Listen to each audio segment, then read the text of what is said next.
Saber, entender, compreender, conhecer, descobrir, ouvir. Bandeirantes acontece.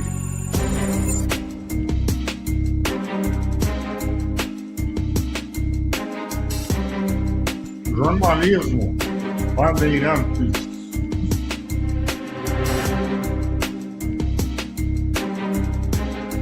Atividade agrícola, isso inclui, claro, a pecuária, é uma atividade com muitas singularidades. Algumas adversidades não são controláveis e o custo, muitas vezes, também se torna incontrolável em razão de acontecimentos externos que o país não controla, que dirá o setor. E também os preços dependem de uma imensidão de fatores. Inclusive, em alguns casos, como a produção de leite,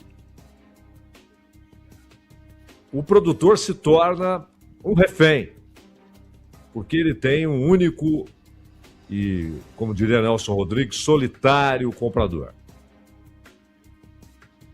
E o leite é uma coisa interessante, porque é um produto com uma demanda imensa, né? Você tem o leite in natura, a pessoa compra o leite para beber o leite ali, purinho, ou para misturar com alguma coisa, ou para fazer uma vitamina. O iogurte, o queijo, a bolacha, o biscoito, a torta, o sorvete.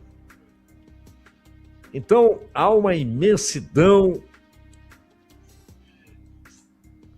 no mercado de leite, inúmeros produtos que utilizam leite, e hoje, inclusive, o leite sem lactose, né? Mas a pessoa toma o leite, só que há o processo que elimina a lactose para aqueles que têm reação à lactose.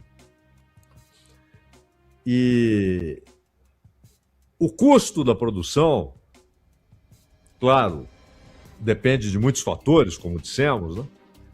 Se o gado é tratado no pasto naturalmente muito fértil, numa região muito fértil, em que você não precisa de muita adubação, ou se o gado é criado confinado, e aí sim o custo é bem mais elevado, embora você possa obter uma produtividade maior por animal.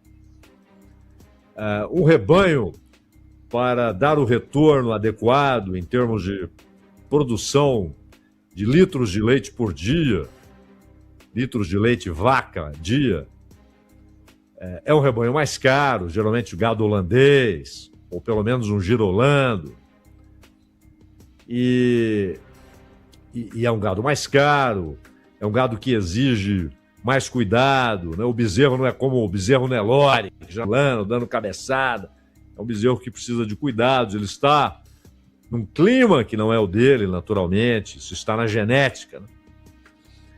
E na hora de vender o produto, que é o leite, depois, inclusive, de investir na ordenha, porque hoje você não tem mais a ordenha manual, é algo raríssimo, né? Que era a totalidade da produção leiteira no passado, era ali na mão. E hoje você tem a ordenha mecânica, o resfriamento, tudo isso é caro. É preciso buscar crédito para investir nesses equipamentos. E na hora de vender, quem vai comprar? Às vezes uma região inteira depende de um único laticínio. Esse laticínio estabelece o preço. Então, o sujeito recebe R$2 por um litro de leite. Se naquele mesmo dia ele for à cidade, ele não compra um copo com água mineral por R$2. Ele não compra coisa alguma, né? E por isso ele precisa de uma produção alta, mas não adianta ele ter uma produção de 3.000 litros por dia se esses 3 mil litros vêm de 800 vacas. Não. Ele tem de tirar 3 mil litros de um número muito menor de vacas para que haja compensação. O agricultor, porque é claro, quando se fala em agronegócio, agricultura, muitas vezes a visão que se tem é apenas de grandes empresas, né, que trabalham quase que exclusivamente com o mercado externo, ou de grandes empresas que atendem ao mercado interno, mas que têm uma verticalização da produção, produzem, beneficiam, industrializam, embalam e colocam no mercado. Você tem cooperativas, você tem produção familiar, você tem o pequeno produtor em regiões onde, por exemplo, é inviável pensar em gado de corte ou em soja. Soja, por exemplo, exige muita terra, porque a produção por hectare é muito menor que a de milho. Então você tem de ter muita terra para produzir a soja. E há muitas adversidades. O crédito, mesmo havendo crédito oficial, ele é muito menor do que a demanda por crédito. E o crédito no sistema privado, nos bancos, é um negócio. Eu já vi um sujeito que tinha uma produtividade muito maior do que a média nacional. E plantava soja, e plantava milho, e plantava feijão. E plantava numa área onde não dava nada, ele conseguiu plantar mamona para vender para a indústria de óleo. Plantava cevada para o gado no período da seca, né? Para alimentar o gado de leite, tirava leite. Investiu em maquinário, deixou de ser só produtor de leite para produzir N coisas, e com muita eficiência. Havia um agrônomo conduzindo todo o processo e tal. Só que tudo isso foi bancado com dinheiro buscado no banco. E chegou o momento que a alta produtividade, o cuidado, o zelo, nada disso foi suficiente para evitar que chegasse a situação em que o banco dizia, finalmente, ou você vende a fazenda para pagar o seu empréstimo, ou a fazenda será nossa, do banco. Ele ainda conseguiu vender antes de perder a fazenda para o banco. E tem gente que acha que isso acontece porque o sujeito não trabalhou, o sujeito não investiu, não cuidou. E nesse caso, era um cuidado diuturno, né? Um zelo, tudo muito bem feito. Não foi suficiente. E olha que a soja já pagava muito. Não foi suficiente. O feijão estava com preço bom. Não foi suficiente. E você tem aquele negócio. Dependendo da umidade na hora da colheita, é uma coisa que você não controla. Porque a umidade baixa você controla com irrigação. Umidade alta, como é que você controla? Deixava de vender a soja como semente para vender para a indústria de óleo, que paga muito menos. Você tem N fatores na agricultura. Mas, às vezes, a visão é apenas das grandes corporações, né? Que tem latifúndios, que tem controle de mercado, que tem verticalização do processo produtivo. A maioria convive com crédito raro e, portanto, caro, com custos elevados. Imagine agora o que está custando o adubo, o fertilizante, o defensivo agrícola, com o aumento global dos preços em razão da guerra e com alguns fornecedores importantes decidindo suspender a exportação para garantir o fornecimento para o mercado interno. E aí, é claro, o preço vai lá em cima.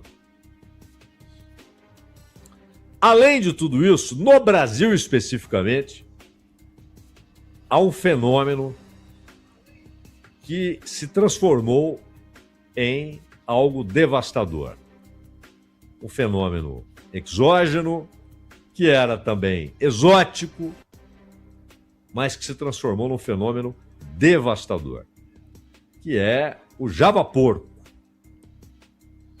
que já foi até motivo de debate entre candidatos ao governo de São Paulo, na época o Márcio França e o Dória, né?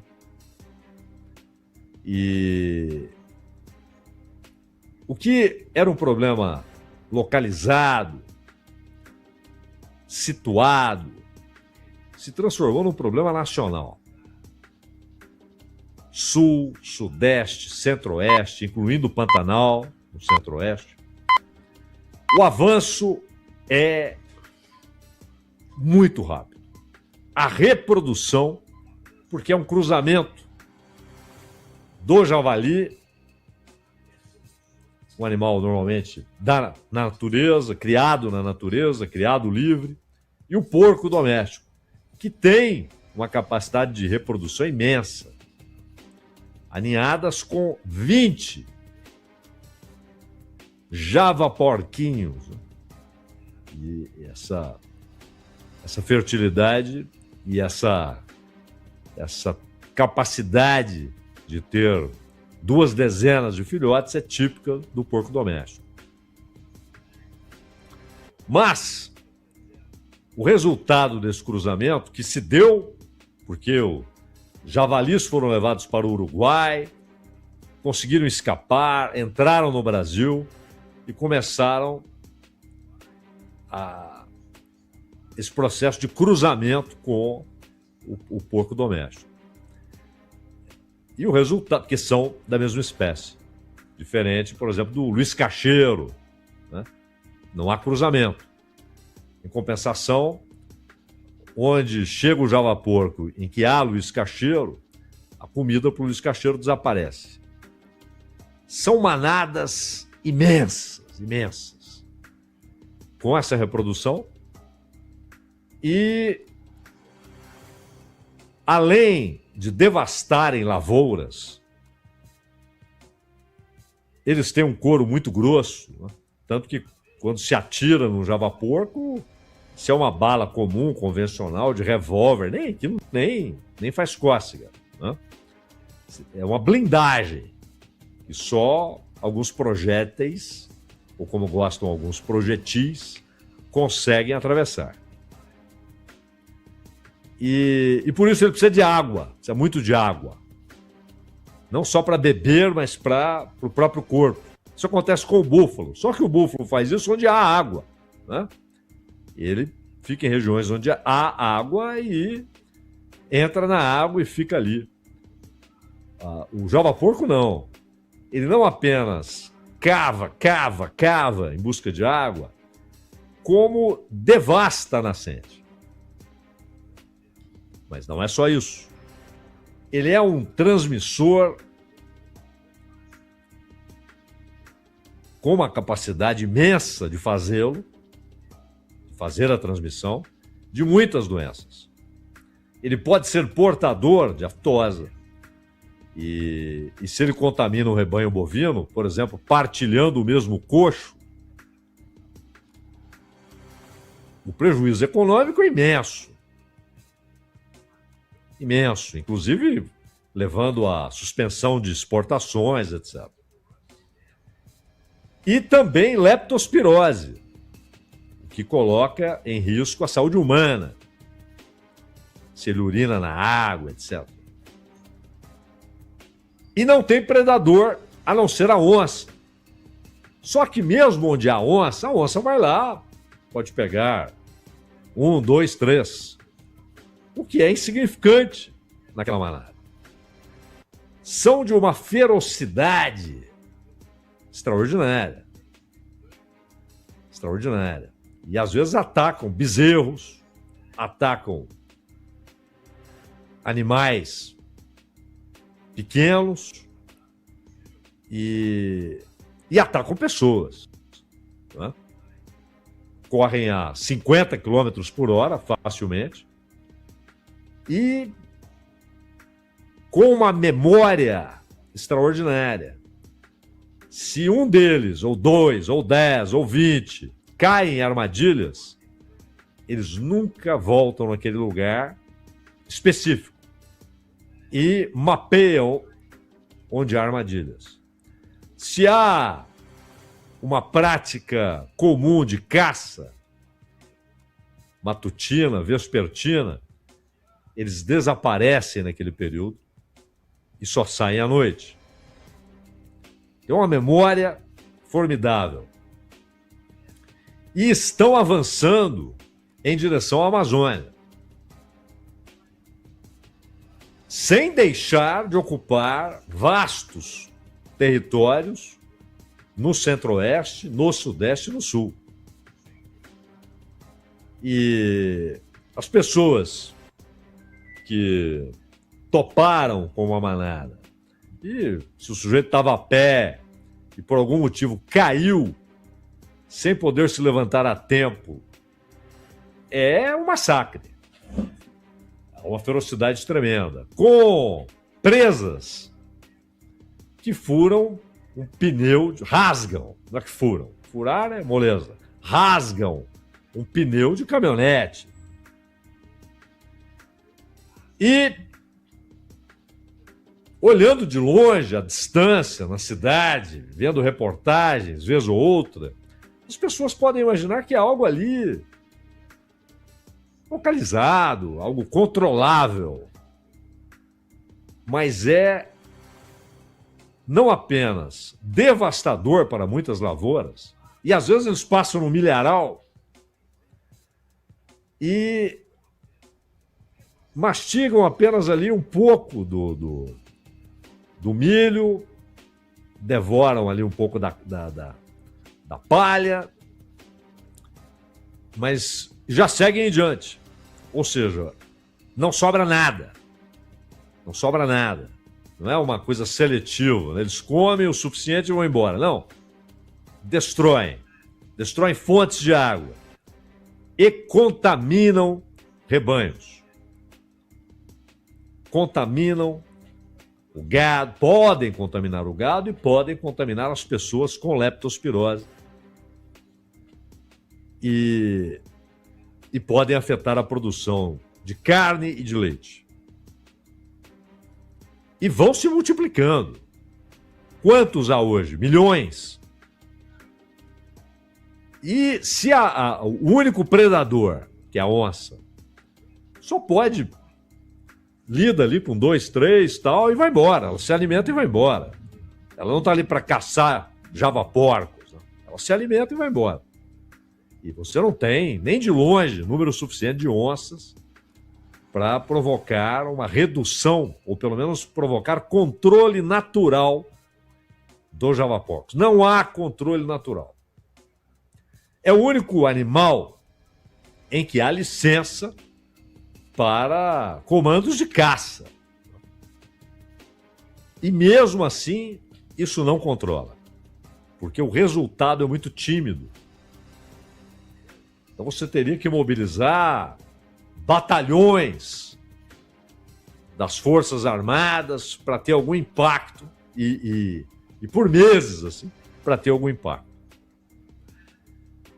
Então, o agronegócio, como dizem, que é uma expressão, uma tentativa de modernização, né? Da maneira como se lida com o assunto que é a mais tradicional das atividades humanas, ou seja, de intervenção, só antecedidas pela caça e pela pesca, né? Mas como resultado de organizações sociais, de vida comum, de formação de comunidades, a agricultura, por seus milhares de anos, ela é essencial, é óbvio. Produção de comida. E há alguns setores que têm tal capacidade financeira que não tem problema com crédito, não tem problema com custo, tem mercado garantido. Mas a grande maioria dos produtores está ali pendurada, circunstâncias, no ganha, perde, e às vezes são anos seguidos de perda. O Brasil já tem uma crise que se tornou crônica na sua indústria. E o acordo com a União Europeia, do jeito que está, será a pá de cal. E a indústria brasileira, ela depende do mercado interno, ela produz para o mercado interno. Então nós já temos uma indústria em crise. E agora a agricultura, que muitas vezes evita o registro técnico de recessões, mesmo quando há estagnação ou redução da atividade industrial e até de serviços. É raro que a agricultura tenha um resultado negativo. Às vezes tem. Só que agora ela tem desafios que não são meramente circunstanciais. Excesso de produção, então o preço cai. Aí muita gente migra para outra cultura, aí aquela volta a valer muito, porque há menos produção. E aquela para a qual muitos migraram passa a ter superprodução. Isso é natural. Isso é natural. Desde que o capital transformou comida em mercadoria, ou seja, deixou de ser para valor de uso, porque sempre houve venda por dinheiro, troca, mas como valor de uso. Como valor de troca e como elemento de produção de riqueza e acumulação de capital, é um fenômeno do capital, do capitalismo. Só que esses desafios agora não são esses circunstanciais. Eles podem se tornar perenes. Alguns dependem de uma série de fatores econômicos, que é o custo do crédito. Isso está sempre ligado à demanda e oferta. E com a acumulação de capital via dívida pública, via compra de títulos, o Estado se torna um grande competidor de crédito, por crédito.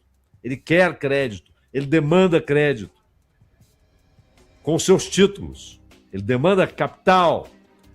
E tem, porque é um ótimo instrumento de acumulação de capital, é comprar título indexado à Selic. O custo depende de fatores, muitas vezes, externos, ou sempre majoritariamente externos, como agora a guerra, como antes a pandemia, e as crises.